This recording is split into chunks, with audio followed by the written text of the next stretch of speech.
Hello, I'm John Carrington, and welcome to Keepers of the Flame. This is Keepers of the Flame, where we bring light into a dark world. And my special guest today is a very special friend of mine, known him for years, Jean-Albert Renault. And his name has an acronym, JAR, J-A-R. And JAR, talk about your name. That's a very interesting topic. This is an interview, and I love taking the time to sit down and meet people and talk to people about, like the flame, about life, the stories. All of our lives are stories. And but in English, my name is pronounced Jean Albert Renault. In French, is Jean-Albert Renault. So every time we would go to do interviews like this, we spend the first 10 minutes, sometimes 15 minutes, having a conversation about my name. So my manager said, well, you know something? Jar is interesting. And that's Cher, and you got Madonna, you got Seal. Let's just shorten your name. And it became just Jar. Okay. So, and I like it, you know, as long as you don't call me Jarhead. I'm a dog face. I'm Army. I love it. And of course, I first crossed paths with your name when you were Renault and the Junction. Hey! Talk about that, sir. Well, you know, John, you're a Baltimore boy like me. I'm from Baltimore. So, you know, and one of the really nice things about, as much as our careers have taken it international and meeting so many different people, every time someone asks me where I'm from, I say, I'm from Baltimore. They say, Baltimore? That crime city? and I went, what? What do you mean crime city? And when they explained to me, they said every time we see a show from Baltimore City, it's Homicide, it's The Wire, it's The Corner, and he says, it doesn't show your city off very well. I says, Baltimore is an incredible city, a beautiful city. And in the interviews and work like we have now, one of the nice things about Baltimore is I was asked for the show to write something about Baltimore. And so I wrote a piece called Baltimore. And I'm trying to get, when I look around and you know, we both travel and we go to many different places, but everyone's always bragging about their city. And I came up in Baltimore. You know, I live out in the suburbs now, but I'm proud the city has been good to me, really good to me. And I've tried to be good to it. Amen. Well, you've always translated back to us as being a positive outgrowth of that urban life. But you did a transition that's kind of a little tricky. You are now an experienced horseman, and you own a farm, and you own horses. Talk about that transition from Baltimore City guy to being a horseman. Well, like I was referring to the classification in a lot of my travel about our home. So I wrote that piece, Baltimore, but that piece about Baltimore was when Baltimore was a whole different city. Yeah. I mean, I'm turning 84, so you can imagine what it was like when I was in Baltimore City. Oh, you look good, man, I tell you. I'm telling you, that stuff you put frog legs in, formaldehyde, works. I got some to sell, you know.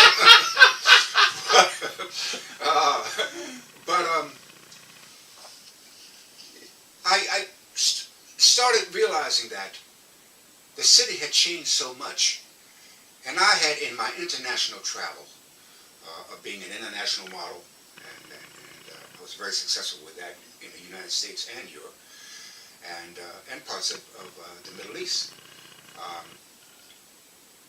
that the city had changed so much. The area I moved in, my family was the second African-American family that integrated Northwest Baltimore. I was in the first 13 as a child there to integrate the schools of Baltimore City and Maryland. I was in the first 13. So when I looked around and I realized that the city had changed so much, the area was Warbrick Junction. That's where the name Junction comes from, getting back to what we were saying about Renault and the Junction. So we started off with a group name called Groove on Us. So it's Renault plus Groove on Us. Then the group shortened and changed up because of the music that we were starting to get into, because I started off being a solo act like a Johnny Mathis. Then I went on to being oh my goodness, jazz, Johnny Mathis type stuff. Then to put the group together, after that, with the group being so big, and so we downsized to Renault Plus 4, then Renault Plus 3. And then I did some touring modeling and stuff again, and I was intermediately in the middle of all of that, keeping the skills my great-grandfather had given me to at 3 years old to put me on a horse. And it was addictive. I mean, out of all the things that rock and roll stars that leave here from drugs and gunshots and all the stuff that happens with them, the minute he put me on that horse, I was 3 years old. So that was back to the flame, keep up the flame. That was the beginning of my story and my grandparents' storytelling. Because, you know, we had radio. That's right. But we didn't have television, so my grandparents, which are part of my heritage, is Native American, and my dad was Blackfoot, African American, French. This is where the name comes from. My mother was African American, Cherokee, and Irish. So it's a Heinz 57. You know, so I'm all mixed up. But it's been cool because, you know, when we look at us all around the world, everybody's trying to say I'm this and I'm this and I'm better and I'm better, but we're all nuts. There's no pure anything left on Mother Earth. So breeding, that's the process of breeding, animal and human. Okay. And when I realized that the city had changed so much, because there was nobody, you know, black living in the area but us. We went from moving to where Mandalman, the shopping center was, and I used to run around them and climb all over when they were building that. And that was no Don McCabe company, that was all woods. Then we moved up again, moved up to Windsor Hills and Chelsea Terrace. And it was so beautiful and nice up there. But there was a station up there called the Junction. And that's where the number 15 trolley used to come up, pick you up, and take you downtown. Not a bus, that 15 trolley. I'll never forget it, I loved it. And that's where I got my first job, because at 7 years old I started working. Afro-American newspaper. All right. Signing shoes down at the Greyhound bus station and Trailways. And when I hear Sammy Davis' story a lot, I simply understand that that's what I was doing. I was shining shoes and I was perfecting my, how do you say, communication skills. That's right. To communicate with my audience, which wasn't an audience that got to be like 20,000 people at one point with me on stage. And I'm shining shoes and I'm doing my little doo-wop thing and singing my little stuff. And I could sing even when I was young. And they were admiring me, and I would tell my little story. I'm down here shining shoes because I'm trying to make some money to go to summer camp. Can you help me? So when they heard a little kid down there shining shoes and singing, saying, I'm trying to make money to go to summer camp, the tips were amazing. All right. So I learned to do that a little bit more. Then I perfected it up with getting on stage and entertaining my audience. Then I went to school for acting, dancing, fashion model. My mother helped me with that because my mother was the first black DJ for radio here in this area. WEB, she was WEB, Joy Webb. And then she got into modeling. And there was really no space, you know, for people of color to model. They just simply weren't putting them in the ads. So it's called opportunity. You know, a lady named Lorraine Walters came to Baltimore, and she put the first academy here for black women. Because guys, modeling, that's like guys, ballet. I took 13 years of ballet because of ballet. So they had a whole different way of looking at why would you do that. But my mom, to the modeling academy, wound up, I don't know if in Baltimore people will remember American Beer. It's one of the largest beer companies. That's right. Like National Bow, you know. And the person that represented the beer was an Indian princess. Ham's Native American. Ham's beer. Well, Ham was there, but this was American. American. And she became the princess. They put her an Indian outfit on, and she was gorgeous, and she played the part, which is funny because one of her first big ads was selling alcohol. And one of my first big ads was, I don't know if the people remember, sangria came to America. That's right, yeah. And there were a lot of wines, but from the Spanish market, no one had heard of sangria. So it was called Yargo. And the mascot, or the image for Yargo, was the bullfighter with the cape. And these tight little leotard pants and this little hat and stuff. And the guy saw me on stage at the Shining Claire downtown. And he says, do you model? I said, I've done a little bit. He says, we're bringing a wine to the United States called Yargo Sangria. He said, we think that you would fit into the outfit we've already had made, which is the bullfighter outfit. Wow. Well, I was always wearing tight stuff on stage anyway. I was Prince before Prince, and more risque than Prince. And so they said, we would like to have you come over and put on the outfit. And I went over and put the outfit on, and it fit like someone painted it on. And I started touring most of the East Coast. They backed me in shows and concerts. I got posters that I can, I wish I had bought one here today. But what it did is, music and all made it so that I was able, before I turned 18, because when I turned 18, I went into the military. And I went into the military because things were great, but still for a black woman in America, no matter if she was a DJ or whatever, the pay wasn't that good. The pay for women was different than the pay for men. And the opportunities were different. But when this happened, I found myself being exposed in so many different clubs because of the booze that I was representing that broke down those barriers. It's like Sinatra says, if Sammy Davis Jr., if he can play Vegas, he can stay in the hotels in Vegas. And if he can't, then we are not going to play. That's right. So you're starting to look at all of that history that got me through that. I started to realize every time I went out and played these clubs, these jazz clubs and stuff, I was young, but there was an awful lot of drugs. And I mean, not the best drugs. And then we started to lose people. Overdoses. My family, most of my family had a problem with because of what was going on in America.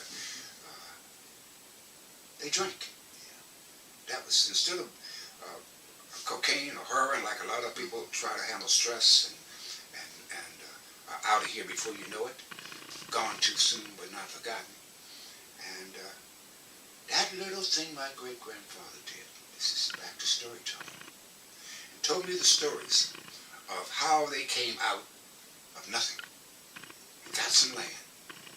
And then the families got lost. My father's side of the family, I think, was 14. My mother's side was 12. And he started explaining that the families were so large because of the labor needed for the amount of land they'd gotten working for, really, I could say, the Caucasians that owned the country, basically. And I found myself, when I was able to go, because we didn't have cars, we had buggies. My great-grandfather walked behind with 2 mules and sometimes a horse at 80-some years old. Still with his sons and all working the land. And that was the first thing that put them into having the money to feed the family. But because of the farming, like you see around in Maryland, so they have the little roadside stores where they sell the corn and they do all that. Well, that was a part of something my great-grandfather and all them did until they were able to build a store and help the African-American neighborhood. Food affordability. And, but when I got on the horse, I remember my great-grandfather behind the horses in the plow. And he had a song, he had a message that he had trained those horses to listen to. So when you went down the field, to keep the roads even, if he wanted the horse to go left or the horse to go right, there was a thing that he did, and I can't remember exactly what it was, like he and he would go left. Go, and you would go right. And he would say something at the end of the field for the horse to turn around and not mess up what it was. He would say something else, and they would turn around and come up the other side. And all day long, I'm sitting there, he put this straw hat on me, and I'm only 3 years old, and then I did more as I went home every summer, because my family, my mother and father moved out of Virginia. And I'm up there thinking like I'm Christopher Columbus. I'm discovering, look at what I'm discovering, look at this. But more importantly, the communication from an old man with a species that is not human, called the horse. And they had a marriage. That was such a beautiful thing to see. And when I got good enough on it, I would go out there and I would jump up on this little chair, jump up and get on the horse, and I would ride with no bridle, no nothing, with a mane. Well, that's years and years since I got good. So when I got into rock and roll and started hanging out with all these people doing drugs all the time and chasing nothing but sex, not that I didn't think any of that was bad. Don't let me be a hypocrite here. Coming up, making more money than I ever could have made, and anybody in my family could have made. I could, wow! I can go out here, I can play. I don't have to say, can I meet the mother and father to get the girl? I don't have to, if I want to drink, anything I wanted to do. So it was a part of what we all do once we get to a certain age to get out of the structure of mom and dad. Because mom and dad is the first Congress, Senate, representative, president of who you are at that time. I went back to riding, and because it's kind of like becoming depressed, drinking too much, too many drugs. Also, I guess, too much sex, if you could say it's too much sex. I'm not going to go there. I'm just going to say, well, most of it was great. That's another show. That's another show. I transitioned into the equestrian world. Well, like in the music world, for people of color, the opportunities to really make the high-end money, to play Vegas, to be in, do international travel as an artist. You saw it happen with athletes, which is why so many of our athletes went overseas and came back. But when I felt myself, I was in LA and doing some work out there, but I felt myself losing myself. And so every time I felt that way, instead of doing drugs excessively and going out and trying to have my whole life around just pleasure, I started to really ride a lot more. So every time I felt depressed or down, when I got a break, I'd go to someone's place and run a horse. And the more and more I did that, I realized because I rode so well, and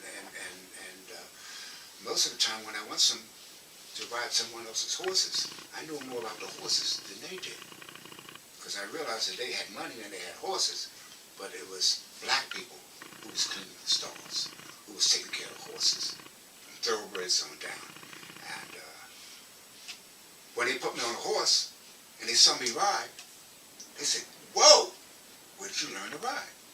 So it was that history and the storytelling my grandfather told me about horsemanship and all these things that made me use that as a vehicle to get my life back together.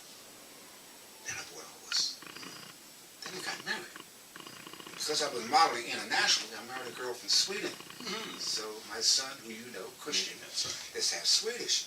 And with all the stuff that was already in my family, in what's going on in the breeding world, I have a son. And the area that I was living had transitioned into becoming more black than white. With a son that looked more white than black. He was getting beat up in school. Oh yeah, our house was starting to get broken in, which had never happened before. Breaking in my cars. And I started to really realize, I said, if I want to raise my son, I've got to put him in an area that at least is close to being some sort of equilibrium of how many people there are Asian or how many people there. So he has an international upbringing.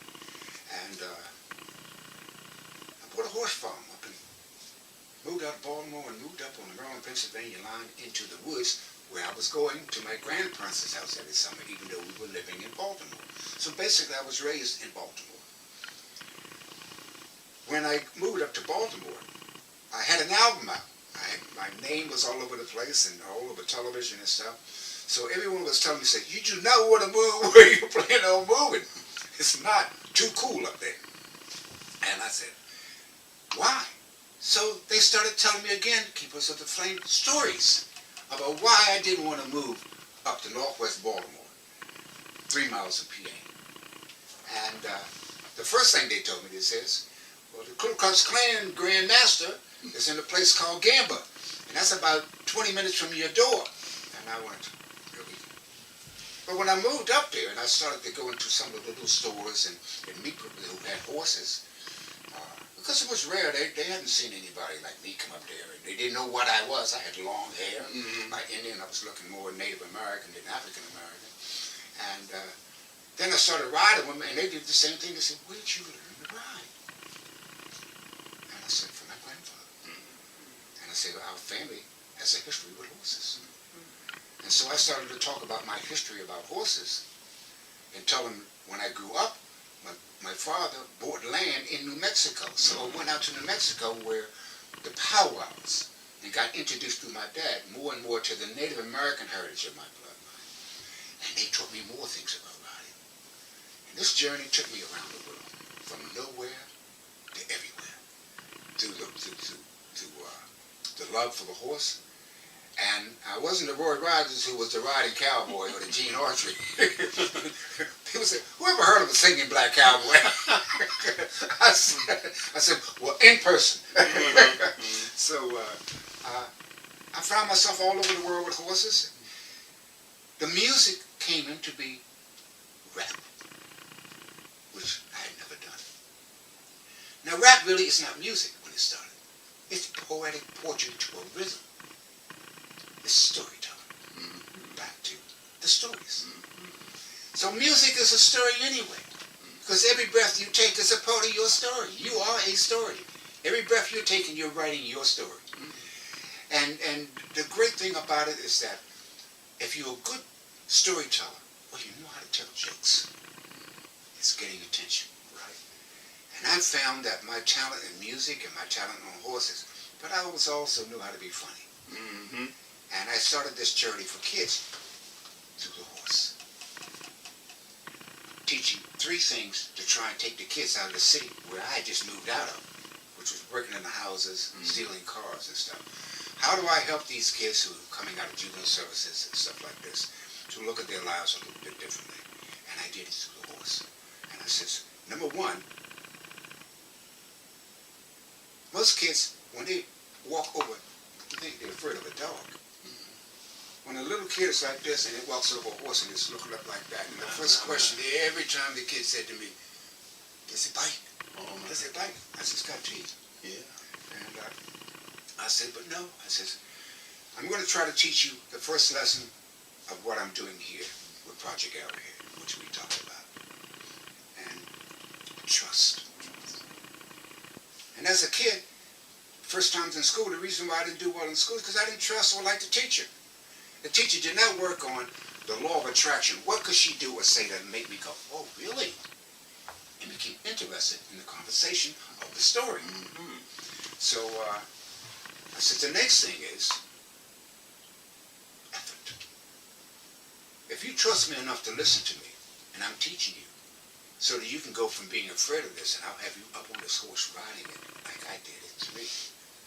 I says, once I teach you something, I'm going to ask you to do what I taught you. And the kids would go, oh, really?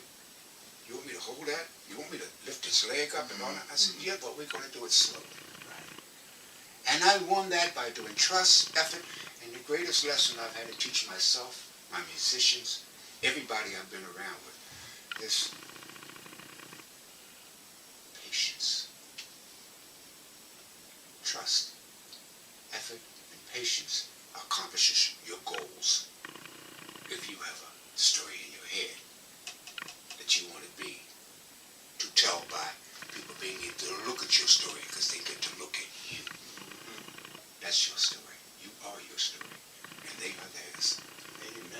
it's the sharing of stories, John, that made you and I friends. Oh my goodness. And all the stuff I've been able to do with the many people I have been in this business with. And all the things you've done, what has been the highlight? the highlight is to realize two things. In trying to achieve something to afford to be able to live. Food, housing. Without that, life's miserable for all of us. And we're seeing that on how many people are on our streets around the country and around the world going nowhere. So, my horsemanship, where in Maryland first, this time I tried to be a part of the Maryland Horse Society, they dissed me. Oh yeah. Because they hadn't had any black people other than the stable boys in the stall coming into the high end of the thoroughbred horse racing industry or the Arabian horse racing industry, because there was only a few to none that had reached that level. So when I kept moving, then from stage, people would come and interview me because of my show, and they would do an interview like this and ask me, what do I do? Where do you live? What do you like? And I would always go to nature and the horse. So the two things that I'm very proud of, it's kind of hard to say, John, because when you're in show business, you meet so many other celebrities that you never thought you would meet. And you get invited into things because of your skills and your talent. They don't really know who you are, but they're inviting you in because of what you've accomplished as an artist. And well, what piece of advice can you leave our viewers with?